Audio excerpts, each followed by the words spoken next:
Brought to you by... They just freaking No, hurry, he's sick and he needs help, okay? What? No! Look at him! I mean, he's got something. He's got something bad. Oh, we need to call the doctor. Call someone. Okay, no, we don't have any reception. Oh, shit, that freak is going to the car. What? Friends, Oh, fuck. help me.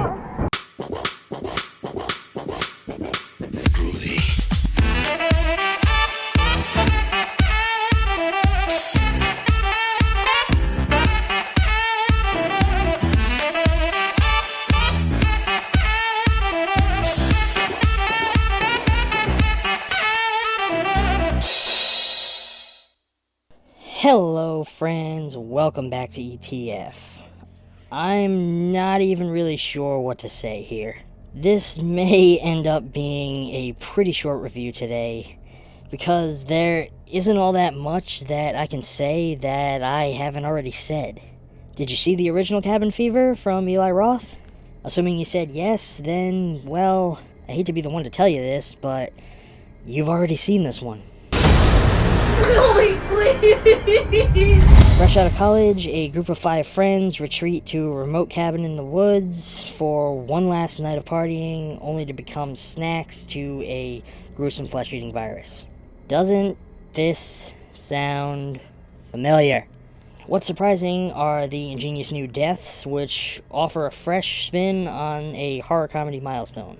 Only problem is, this new take throws out the comedy aspects of the original, taking root into a far more serious tone that, judging by the film's score, takes more inspiration from the Evil Dead remake than it does the original classic.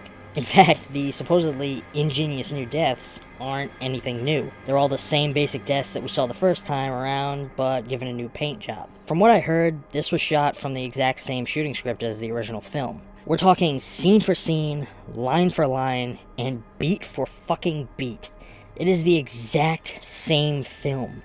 I can definitely see how this version might appeal to a more casual modern audience who have simpler tastes in the horror genre, as the filmmakers took a few liberties with some visuals, giving Dennis a homemade bunny mask that looks to have been crafted out of paper plates and paint, complementing some of the lost aspects of the original film, and updating elements of dialogue, props, and small moments that help bring the narrative closer to today, such as Paul actually bandaging up his dentist bite, giving Karen a habit of posting her photos on Facebook, opting for a more scenic cabin location. I think the only real strange element that remains is the character of Deputy Winston, who has been transformed from the sleazy hipster beatnik cop into a bleach blonde bimbo-looking chick with a similar speech pattern but none of the demeanor, making for a far more off-balance character than had already existed. Honestly, the best way I can describe this film is streamlined. It still pays its little homages to classic cinema, though a little more subtle in my opinion, such as the opening drive to the cabin being scored with a very similar musical composition to Kubrick's Shining intro. They do retool the ending a bit to skip over a lot of the unnecessary elements, like having Paul wind up in the hospital, which I do feel worked well to focus the climax a little better, since they weren't going for the same strange, wacky visual techniques. I personally don't understand why this film was even made.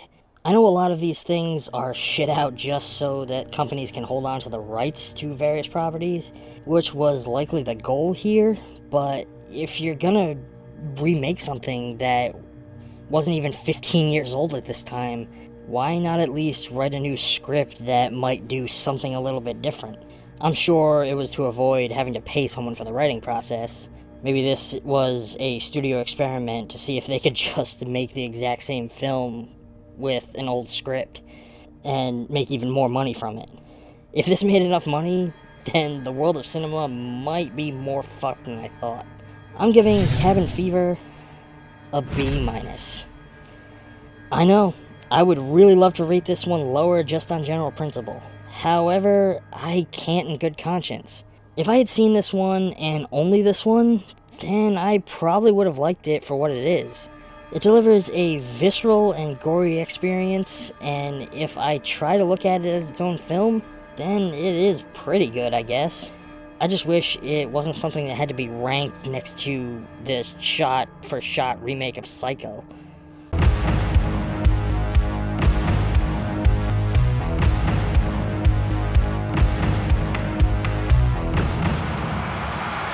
Hey friends, thank you so much for watching. If you enjoyed today's video and you would like to see more like it, please consider supporting ETF on Patreon, where every pledge is put right back into this channel to help make new content for your enjoyment. But that's gonna be all for now. Until next time, stay safe and keep embracing film.